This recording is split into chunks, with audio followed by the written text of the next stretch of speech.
Welcome back to Cosmos in a Pod. Get ready to have your mind blown, because today we're diving deep into the world of pulsars. Yeah, these incredible objects, they pack the mass of the sun into something like the size of a city. The sun squeezed into a city. That's like almost impossible to imagine. Yeah, they're really some of the most extreme and intriguing objects in the universe. Okay, so tell me, what exactly are pulsars? Well, pulsars are a type of neutron star, which is what's left after a massive star explodes in a supernova. Okay. So imagine a star much bigger than our sun running out of fuel. Right. Its core collapses in on itself under the force of gravity, Ah, crushing everything together. so it's like a cosmic implosion. Yeah, you could say that. But how does that turn a star into this super dense object you're describing? Right, so during this collapse, the protons and electrons in the star's core are forced together, Okay, forming neutrons, hence the name neutron star. makes sense. And this creates an object so dense that it's almost beyond comprehension. A teaspoonful of neutron star material would weigh billions of tons. Billions of tons. That's insane. Okay, so we've got this incredibly dense leftover core of a star. Is that what makes it a pulsar? Not quite. Okay. What makes a pulsar special is that it spins incredibly fast Oh, right. and emits beams of energy from its magnetic poles. Hmm. So as the star's core collapses, it also starts spinning rapidly. Okay, Think of a figure skater pulling in their arms. I see. They spin faster as their mass becomes more concentrated. Yeah. Same principle applies here, but on a much grander scale. So it's like the star's winding up as it collapses. Right. And you mentioned something about beams of energy. Where do those come from? Well, neutron stars have incredibly strong magnetic fields, trillions of times stronger than Earth's magnetic field. Wow. And these magnetic fields channel charged particles, causing them to emit radiation from the star's magnetic poles. You can almost picture it like a giant cosmic lighthouse. Yeah, exactly. Okay, so we have this super dense spinning star with beams of radiation shooting out from its poles. But why do we call them pulsars? What's so pulsy about them? Right. The name pulsar comes from the way we observe them. Oh, The magnetic axis of a pulsar is usually tilted at an angle compared to its rotational axis. I see. So as the pulsar spins, these beams of radiation sweep across space. Okay. And if Earth happens to be in the path of one of those beams, we see it as a pulse of radiation. Ah, that makes sense. So it's not like the beams themselves are pulsing. It's just that we only see them when they happen to sweep past Earth. Right. It really is like a lighthouse. Yeah. But are all pulsars the same? I imagine they could have different spin rates and strengths of magnetic fields. You're absolutely right. Okay. Pulsars come in a variety of types. The most common are radio pulsars. Right. These emit beams of radio waves, which we can detect here on Earth using radio telescopes. So it was radio waves that first gave away the existence of these pulsars. That's right. That's pretty cool. Yeah. I'm curious, though, what other kinds of pulsars are there? Do they all emit radio waves? Not at all. Okay. Some pulsars emit X-rays instead of radio waves. These are called, you guessed it, X-ray pulsars. Right. They're typically found in binary systems, which means they're orbiting around another star. Wait, a binary system. So it's like two stars locked in a cosmic dance orbiting each other. Exactly. Right. And in the case of X-ray pulsars, they're pulling material away from their companion star. Right. As this material falls onto the pulsar, it heats up, Okay. producing intense X-ray emissions. So it's like a cosmic X-ray machine powered by a stellar diet. So we've got radio pulsars, X-ray pulsars. Are there any others? Well, there's another type that's even more extreme. Oh, Magnetars. magnetars. What makes them so extreme? Magnetars are a rare type of pulsar with incredibly strong magnetic fields, billions of times stronger than those of regular pulsars. Billions. Wow, that's just, I can't even fathom that. What makes their magnetic field so powerful? That's a bit of a mystery. We still don't fully understand how magnetars get such intense magnetic fields. Okay. But what we do know is that these magnetic fields produce powerful bursts of X-rays and gamma rays. So they're the real powerhouses of the pulsar family. You could say that. Okay. And a great example of a magnetar is the one located in the Crab Nebula. It's incredibly bright, and astronomers have been studying it for centuries. Wait, the Crab Nebula, isn't that the remnant of a supernova that exploded almost 1,000 years ago? It is indeed. Wow. That supernova was so bright that it was visible during the daytime for weeks. Really? And at its center is this incredible magnetar still spinning and radiating energy all these centuries later. That's incredible. So we've got these cosmic lighthouses, some emitting radio waves, others blasting out X-rays, and then we have the superpowered magnetars.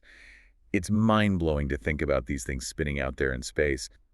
But how do scientists even find these pulsars in the vastness of the cosmos? Well, it all started with a bit of a surprise, actually. Back in 1967, a young astronomer named Jocelyn Bell Burnell was analyzing radio signals from space Uh-huh. when she noticed something peculiar. What did she find? Was it aliens? Not quite. Okay. She detected these incredibly regular pulses of radio waves, so precise that they seemed almost artificial. Hmm. At first, they even jokingly called the source LGM1, which stood for Little Green Man. I can see why they might have Yeah. thought that. But it turned out to be something even more fascinating. Exactly. Further analysis revealed that the signals were coming from a rapidly rotating neutron star, Oh, the first pulsar ever discovered. wow. And since then, we've found thousands more, Hmm. each with its unique characteristics. So it was the rhythmic pulses that gave them away. That's right. That makes sense. Yeah. But here's what I'm really curious about. Why are pulsars so important? Why should we care about these crazy spinning stars? That's a great question. Yeah. Pulsars are more than just fascinating objects. They're incredibly valuable tools for astronomers and physicists. For one, they act as natural laboratories for studying extreme physics. Extreme physics, what do you mean by that? Well, remember how we talked about the incredible density of neutron stars? Yeah. Those conditions are unlike anything we can create here on Earth. Right. They allow us to study how matter behaves under extreme pressures and densities, Hmm. and to test our theories about gravity and fundamental forces. So pulsars are helping us push the boundaries of our understanding of the universe. They are indeed, and that's just the beginning. There's so much more to explore. Well, I can't wait to hear more. Welcome back to Cosmos in a Pod. We're continuing our deep dive into the fascinating world of pulsars, and I'm still reeling from the fact that something can be as dense as a teaspoonful of neutron star material weighing billions of tons.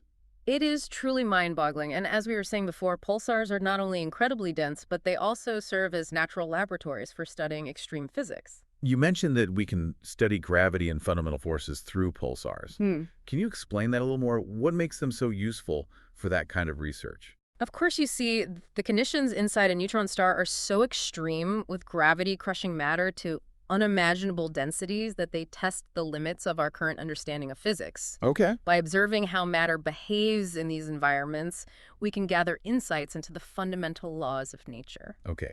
So it's like pulsars are giving us a glimpse into physics at its most extreme, which we could never replicate here on Earth. Precisely. It's like having a front row seat to a cosmic experiment that's been running for billions of years. That's incredible. Now, before we talked about the idea of using pulsars for navigation, can you tell me more about that? How would that even work? It's a fascinating concept called pulsar navigation. Imagine you're a spacecraft traveling vast distances through space. Like, How do you know where you are? I guess our current GPS system wouldn't be much help out there. Exactly. But pulsars can provide a solution. Okay. They emit those incredibly regular pulses, and we know their positions in the sky with great accuracy. By measuring the arrival times of those pulses from different pulsars, a spacecraft could triangulate its position in space, much like using GPS satellites here on Earth. So instead of relying on satellites, we could use these spinning stars as cosmic beacons to guide us across the galaxy. That's amazing. It's still a relatively new field of research, but it holds immense potential for the future of space exploration, especially for missions venturing beyond our solar system, where traditional navigation methods become less reliable. It's mind-boggling to think that we might one day be using pulsars to chart our course through the stars. Now, I have to admit, I'm still struggling to wrap my head around those millisecond pulsars, the ones that spin hundreds of times per second. How do they get to be so fast? Yes, the speed demons of the pulsar world, their incredible spin rates, are thought to be the result of a process called accretion. Accretion, I'm not familiar with that term. Can you break it down for me? Certainly, accretion happens when a pulsar is in a binary system with a companion star, just like we discussed with X-ray pulsars.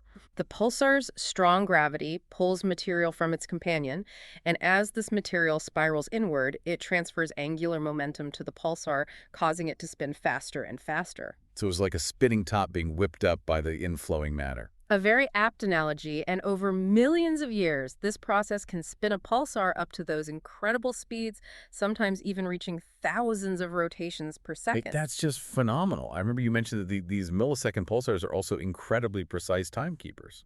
That's right, their rotational periods are so stable that they rival atomic clocks here on Earth. We're talking about variations of just a few microseconds over many years. Wow, so what can we do with such precise cosmic clocks? Their precision makes them invaluable tools for a wide range of scientific research, for instance. We can use them to test fundamental physical theories like Einstein's theory of general relativity. General relativity, the theory about gravity and the curvature of space-time. How do pulsars help us with that? Well, according to general relativity, massive objects like pulsars should warp space-time around them. And this warping should affect the way light travels near them by carefully measuring the timing of pulsar signals as they pass through the gravitational field of a companion star. We can detect these subtle effects and confirm the predictions of general relativity. So pulsars are not only helping us understand the extreme conditions inside neutron stars, but they're also allowing us to test some of the most fundamental theories in physics. That's just amazing. Indeed, and there's more. Millisecond pulsars can also be used to detect gravitational waves. Wait, gravitational waves, those ripples in space-time caused by cataclysmic events like black hole collisions. How can we use pulsars to detect something like that? It's a fascinating technique called pulsar timing arrays. By monitoring a network of millisecond pulsars spread across the sky, astronomers can look for tiny variations in the arrival times of their pulses. And those variations are caused by gravitational waves passing between us and the pulsars, Yeah. like the ripples distorting the signal. Exactly. Imagine a gravitational wave passing through the space between us and a distant pulsar. As the wave stretches and squeezes space-time, it slightly alters the distance the pulse has to travel, causing it to arrive a tiny bit earlier or later than expected. So by carefully measuring those tiny timing differences across multiple pulsars, we can actually detect these gravitational waves from billions of light years away. Precisely, it's like having a giant cosmic detector with pulsars spread across the galaxy, acting as our sensors. This is all so mind-blowing. I knew pulsars were fascinating, but I had no idea they played such a crucial role in so many areas of astronomy and physics. And we've only just scratched the surface despite decades of research. Pulsars still hold many mysteries. Oh, like what? You've piqued my curiosity. What are some of the unanswered questions that scientists are still grappling with? Well, for one, we're still not entirely sure what determines the lifespan of a pulsar. We know that they slow down over time as they lose energy, but the exact mechanisms and timescales involved are still being debated. So eventually, even these rapidly spinning pulsars will eventually fade away. In a sense, yes, but we're not sure how long this process takes or what the final fate of a pulsar might be. Fascinating.